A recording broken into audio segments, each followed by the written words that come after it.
Maombi yanaendelea? Yanaendelea kama kawaida.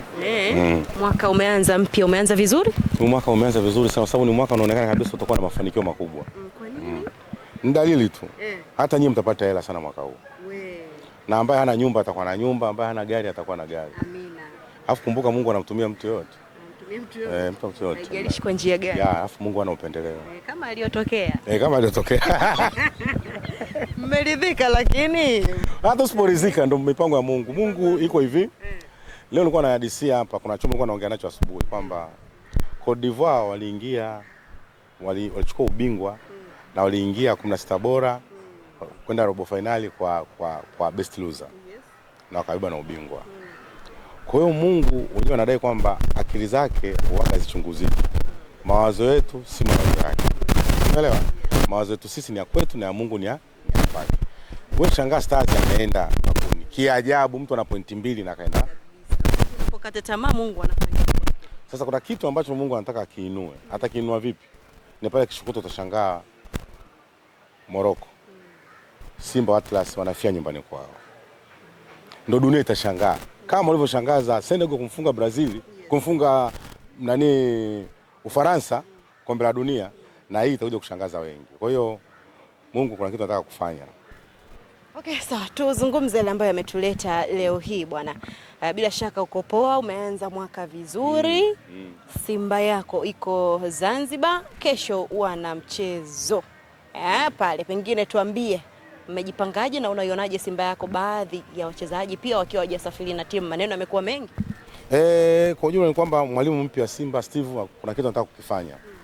Na vitu ambavyo anataka kuvifanya ni kwamba anataka atafute first 11, atafute timu ambayo itakuwa kwenye ushindani kwa sababu huyo ndo anaanza moja. Anaanza kwa hivyo vile lazima atafute timu ya kwenda kwenye ushindani. Timu ambayo inaenda kwenye ushindani ndio hii ambayo ataiona akiwa Zanzibar. Kwa kuanzia ataanzia na wachezaji waliopo. Wale wa AFCON watakaporudi watarudi kujazia waliopo. Kwa hiyo wachezaji mimi nawasihi wajitume, waonyeshe uwezo ili waweze kupata first 11. Inawezekana mwanzoni ulikuwa uko vizuri unaanza, lakini mwalimu akaja na plani nyingine ikawa wewe hakujui. Kwa hiyo mazoezi yako ndio yatakusababisha uwezo kuanza kwenye first 11 ya Steve. Na kwa kuanzia kesho nadhani ndio ataanza kuijua timu yake ni ipi. Sasa hivi anaangalia majina, kujua majina, anajua kwamba mchezaji huyu je nikimweka hapa atafiti. Kumbuka mwalimu anayekuja yoyote anakuja na jambo jipya kuliko lile kuwepo. Mwalimu inaonekana anaifuatilia Simba kama ambavyo ilivyo kawaida. Kocha lazima ufuatilie timu fulani au timu zote. Nasikia kutoa watu anamtaka Kalabaka. Amegeuka huko anamtaka Edwin Barua. Warudi Msimbazi. Ndio hiyo choice. Nakwambia mwalimu akija kila mtu anakuja na lake. Inawezekana uko first 11 kwa mwalimu aliyepita huyu akaja akakuona wewe kwake hawezi kuendelea na wewe. Na ikafikia watu akasema mimi sioni umuhimu wake kwenye klabu. Kwa hiyo ndio maana nasisitiza kwamba kwa wachezaji kama wanasikia ndio kipindi cha kuongeza mazoezi mwalimu akuone. Bila hivyo unashangaa Simba unaondoka, unaiaga unaondoka. Kwa sababu mwalimu katika akili yake anajua kabisa Karaba akimwangalia Barua labda katika timu yake anaweza kufanyaje? Kama unavyomsikia Chama Simba wanasema wanamrudisha. Na kama wanarudisha Chama Simba ina maana kwamba hawa mastreka na wako wanashindwa kufunga, kwa wanatoka kosa mtu kulainisha mipira ya kwenda kufunga. Na yupo tayari kumpokea Chama. Kwa sababu ameenda Singida ameimprove, ameenda Yanga ameimprove, kwani asirudi Simba. Naye anaosemwa ni kweli mchungaji? Na kama anasemwa ni kweli tutafurahi zaidi.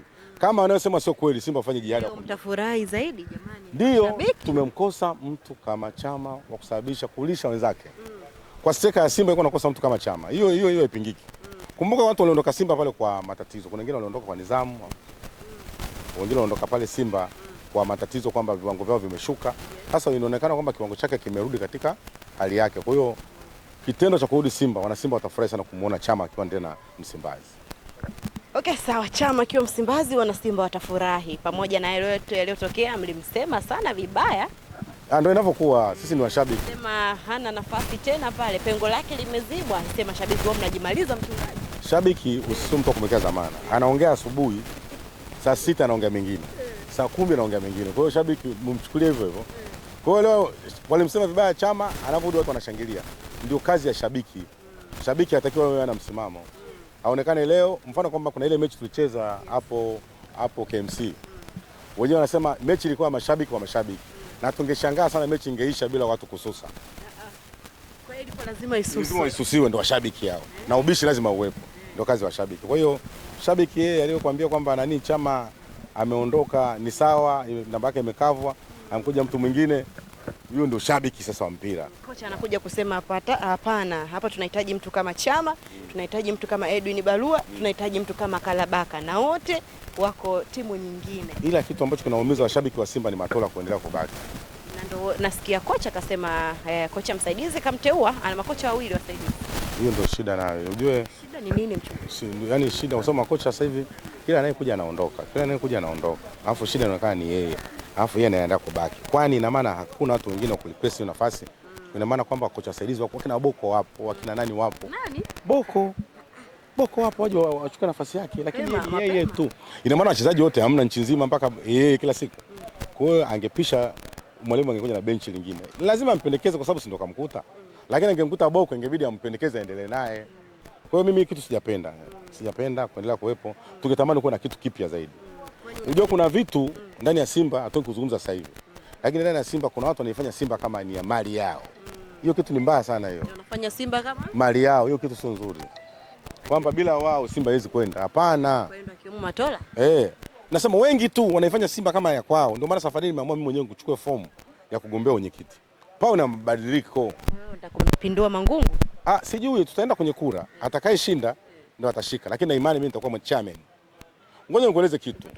Nakwambia hivi, kwa sasa hivi kuambia nitakuwa chairman watu hawezi kukuelewa.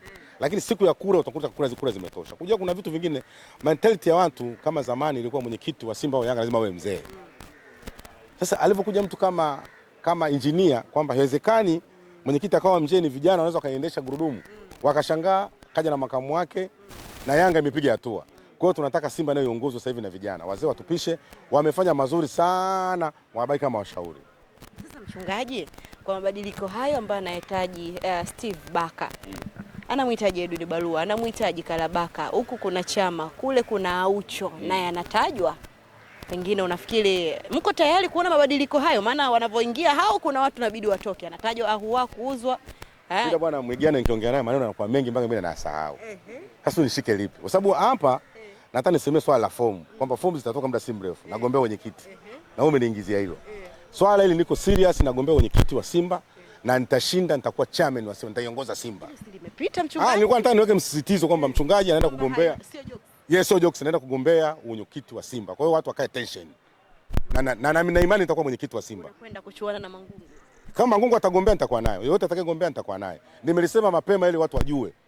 Wasishangae tu tayari mchungaji ni hilo limepita. Taturudi la kwako ulilosema la kuhusu nini? Mpo tayari kupokea mabadiliko hayo? Wachezaji wengi sana wanatarajwa kuingia na maana yake wanavyoingia wengine watatoka. Sasa una Aucho namba 6. Namba 8 unampeleka Chama. 10 unampeleka Ahua. 9 unampeleka Mwalimu au unampeleka Soa. Huko unampeleka Ahua anatajwa kuuzwa. Ahua anatajwa lakini bado. Mwalimu pia akasema huyu hata basi Ahua tunamtoa. 10 tunampeleka Chama. 9 tunampeleka Mkwala ama tunampeleka Salum Mwalimu. Alafu huku pembeni anatoka Kibnenisi, alafu huku pembeni anatokea huyu Mkongomani. Maana yake Simba tayari ni bingwa wa Afrika. Kama unampata Aucho na Chama pale katikati. Lakini hiyo unajua haiwezekani, labda jokes. Umpate Aucho namba 6, alafu Chama umpeleke namba 10. Hapa chini unampeleka Mwalimu. Huku unampeleka Kibnenisi. Kibisawala anatoka upande huu huku. Simba bingwa wa Afrika. Lakini je, Simba tutampata kweli au jokes? Mnanichanganya mimi jamani. Kama mtawapata unaona Simba bingwa. Simba bingwa wa Afrika. Aucho unampata namba 6 na 10 unampeleka Chama. Lakini Aucho amekuwa kama nakwambia nini? Tairi mkononi. Wewe niambie kitu. Akifika kimataifa haonekani. Aucho ka improve akiwa Yanga, ka improve akiwa Singida. Si umeona? Kwa hiyo Chama ka improve akiwa Simba, akiwa Yanga na Singida, anarudi tena Simba. Maana yake Simba itakuwa strong kuliko unafikiria. Na aliyebuni hilo swala analingana na akili nyingi sana. Umpate mtu kama Aucho, ila mimi Aucho mimi siamini mpaka nione kwa macho yangu, kama Tomaso. Mpaka nione. Aucho Simba. Aucho afu na Chama. Haki ya Mungu. Majirani wajiandae. Shughuli itakuwa nayo. Inasemekana kama watakuja tayari wameshashiriki mashindano ya shirikisho kombe la shirikisho. Lakini bwana mimi siamini. Kwa hiyo shirikisho watakuwepo. Lakini mimi siamini. Mpaka naona kwa macho yangu. Kumuona Chama. Kwani Aucho ule ni muhimili. Yanga imetetereka mpaka leo kwa sababu Aucho hayupo. Ngoja leo. Yaani Yanga mpaka leo anahangaika. Aucho hayupo. Yaani mpaka leo Yanga unaona ana struggle. Aucho. Kila mtu anakuambia Aucho. Kwa hiyo kitendo cha Aucho kama kule anakuja, mimi nasema story bwana, mimi siamini mpaka nione kama Tomaso, mpaka aone kwa macho. Lingine ni kuhusu timu ya taifa kesho kutwa. Yaani katika vitu ambavyo tumepata bahati mwaka huu, tuseme tokea miaka 60 iliyopita ni kupeleka timu 16 bora. Kupeleka timu 16 bora. Yaani katika timu 16 bora Afrika si tumo. Kama tulikuwa sasa hivi labda 70, sasa hivi wa 16 bora. Yaani kwa viwango sisi ni wa 16 bora. Sasa kesho kutwa dunia inaenda kushangazwa, Stars anapita anaenda na patatokea vurugu kubwa sana pale Rabat, Morocco. Waarabu lazima patatokea vurugu kwa sababu itabaki dakika 5, Stars anaongoza goli moja. Referee akaongeza dakika 5 za kwake. Bado Stars anaongoza goli moja. Stars anaenda mechi itakavyokuwa. Mimi nishaiona. Stars anaenda robo finali. Dunia itashangaa na kila mtu atashangaa. Na Gamondi akitua hapa atarudi tena huko kwa Arabuni. Hawezi kupata. Licha kusema hivyo kuna tetesi kwamba kuna wachezaji kama 4 hivyo wanarudi wanaenda Ulaya. Mawakala wale waona pale. Wanaenda Ulaya. Kutoka ambao walikuwa wapo Stars wanaenda Ulaya. Nani? Hizi zingine siri. Unajua unaweza kusema hivyo kwa haribia. Lakini wengi pale wanaenda Ulaya. Kuna mtu anatajwa pale. Anaenda Ulaya. Hata yule Mabula. Baka anatajwa. Baka anatajwa, Mabula anabaka, hata Dickson anatajwa, hata yule jamaa yule Mwarabu yule Mwarabu Muhindi yule Tolu. Yule Muhindi yule. Naye anatajwa.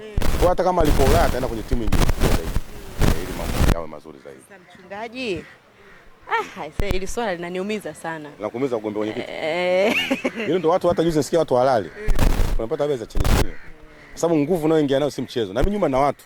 Sio kwamba naenda hivi tu. Mpaka naosikia tu anasema mchungaji agombea kwenye kiti.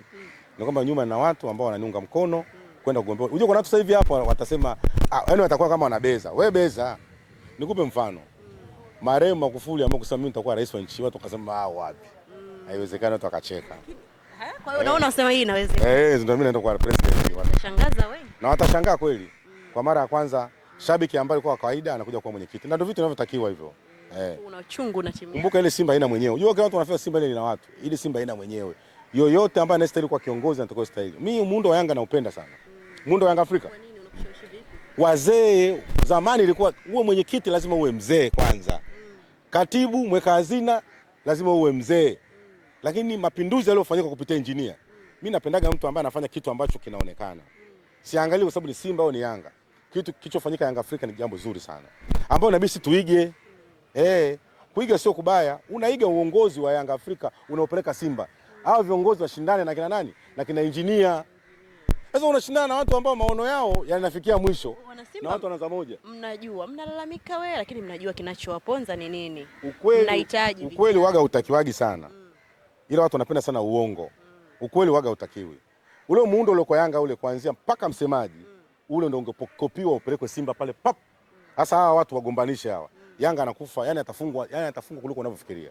Sasa una wazee hao walioko huko. Unakonesha na wale vijana. Wametufunga mara 6, bado mara 4 ifike mara 10 kama walivyosema. Wanasema sitawafunga Simba back to back mara 10. Na wana imani kabisa wanaiyo. Wanaweza kwa sababu tumefungwa mara 6 au mara 4. Ubingwa utachukua mara 10 back back wamechukua ubingwa mara 5 kwa bado mara 5. Sasa utakata kitu gani? Kwa hiyo inawezekana msimu huu ngoma ikawa ngumu. Vijana wana maono ya muda mrefu. Watu wazima wana maono ambayo sio muda mrefu. Ndio maana hata katika shughuli vijana ndio wanatakiwa wafanye kwa sababu wana maono ya muda mrefu. Ndio nakitamani Simba kiwepo hicho. Wewe uko tayari kugombea? Mimi nitagombea kwa sababu katika uzee bado. Mimi bado kijana. Umeona bwana, nitagombea uongozi wa Simba na nitakuwa mwenyekiti wa Simba na nitaiongoza Simba na kutakuwa na mabadiliko makubwa mno. Na watu hataamini. Yule ambaye mumuoni kwamba anafaa ndio anayefaa. Jiwe waliokataa waashi ndio jiwe la pembeni ambalo linafaa kujengea kwa kila kitu. Kwa hiyo safari watamwona mchungaji ndio mwenyekiti wa Simba na watu wakae tension kwa kunipokea kama mwenyekiti wa Simba Sports Club. Mwenyekiti unatamani uende na nani wale viongozi? Mimi nitakuwa na cabinet yangu. Umeona bwana, cabinet yangu mimi ninayo ambayo nitakuwa natembea nayo. Bahati nzuri mimi ni msomi, nimetembea nchi mbalimbali. Sasa kuna watu wanazungumza kigezo cha fedha. Ukiwa mwenyekiti, fedha inakuja yenyewe kwa ajili ya kuiongoza klabu. Lakini ukisema kwamba eti unaingia na fedha zako, ina maana utawaburuza watu kwa sababu una fedha. Mimi nitasimamia katika haki na kuhakikisha Simba inapata maendeleo makubwa sana mwaka huu. Natamani shabiki gani uwe naye pale kwenye cabinet? Nitahitaji baada ya kushinda kwamba nitahitaji. Sasa hizi una matamanio yako, unatamani nikiwa pale fulani awepo. Kwanza kwa kifupi na kuibia. Nikiwa chairman wa Simba lazima Mo niwe naye. Lazima ni kijana yule, lazima nitembee naye. Nitakuwa naanza na tajiri, nitakuwa na yule. Jeruti atakuwa katika cabinet yangu. Katika cabinet pale juu nikiwa chairman, mwenyekiti, mimi ndo mwenyekiti, mwekezaji upande wa mwekezaji huko atakuwa Mo pamoja na Jeruti, nitampandisha pale katika wale wawekezaji watatu na yeye aendelee kuwepo. Nitafanya hivyo. Pili, Msimbazi kuna vitu vitalisha kuanzia ile jengo. Ile jengo lazima livunjwe, zijengwe ghorofa 21. Kariakoo. Katika ile jengo kutakuwa na supermarket mle ndani, kutakuwa na hosteli, kutakuwa na gym, kutakuwa na supermarket na kutajia vitu hivyo. Kutakuwa na sehemu watu wakitaka kwenda kwenye klabu yao wanapata muda wa kuzungumza, ukumbi wa kuzungumza. Kutakuwa na vitu vingi mle ndani ambavyo nimevipanga mle ndani. Na mwekezaji akijenga ile jengo anaweza kutumia labda miaka 30 au ijayo kwa ajili ya kulipa gharama zake. Sisi tunaweza tukawa juu tukampa ghorofa za chini, tutaona jinsi gani mambo atakavyokuwa. Hiyo ni moja. Au muda ni mdogo. Nataka nikupe hata hivyo. Na nondo nyingi na nondo nyingi zinaweza kubadilisha. Pili, muundo wa uendeshaji nitabadilisha mambo mengi sana ndani ya Simba. Mengi sana. Pili, kutakuwa na masales. Kazi yao watakuwa wanazunguka wilayani, mikoani, watu kulipia kadi. Na kutakuwa na target nawekea watu wa wilaya na mikoa. Atakayefanya vizuri atakuwa anapewa incentive kubwa kwa sababu ya kukusanya mapato kwa ajili ya Simba. Mpaka vijijini watu watapata kadi. Kuanzia wilayani, kata, kijiji, serikali ya mtaa, wilaya, tarafa, mpaka wilaya mpaka mkoa. Kutakuwa na watu tutakuwa tunawapa target ndogo ndogo. Tutatangaza mkoa fulani umeachieve target kwa ajili ya watu kulipia kadi zao. Na kutakuwa na masales kazi yao kwenda kufuatilia mambo yao, tutakuwa tunawalipa kama klabu. Kwa hiyo klabu itakuwa na hela nyingi zaidi kuliko hela ya mwekezaji. Kwa sababu tuna wanachama wengi sana mpaka vijijini. Lakini wanatamani kutoa ilicho nacho lakini watatolea wapi? Kwa hiyo kadi zitagawiwa mpaka vijijini kule. Watu watakuwa wanalipia kwa mwaka. Kwa hiyo kuiendesha klabu itakuwa ni kazi nyepesi. Sisi upande wa Simba Sports Club tutakuwa na hela nyingi kuliko hata kwa mwekezaji. Kwa hiyo mwekezaji atakuwa tuburuzi kama sasa hivi tunapoburuza. Kwa hiyo ni Simba ambayo inatupeleka katika muundo ambao kila mtu ataitamani kuwa nayo. Bwana wewe, mchungaji apewe timu. Kwa hiyo mimi hiyo nimekueleza kwa kifupi tu. Kwa kifupi kwa na muundo na ambao nitakutengeneza Simba na mambo ambayo nitabadilisha ndani ya Simba. Pili, kitu cha kwanza kabisa, wale wachezaji wa zamani watasaminiwa na familia zao. Yaani wachezaji ambao wamekutumikia Simba, familia zao kuna percent watakuwa wanazipata kwa kila mwezi. Nitatengeneza ndani ya klabu watu ambao wametumikia Simba.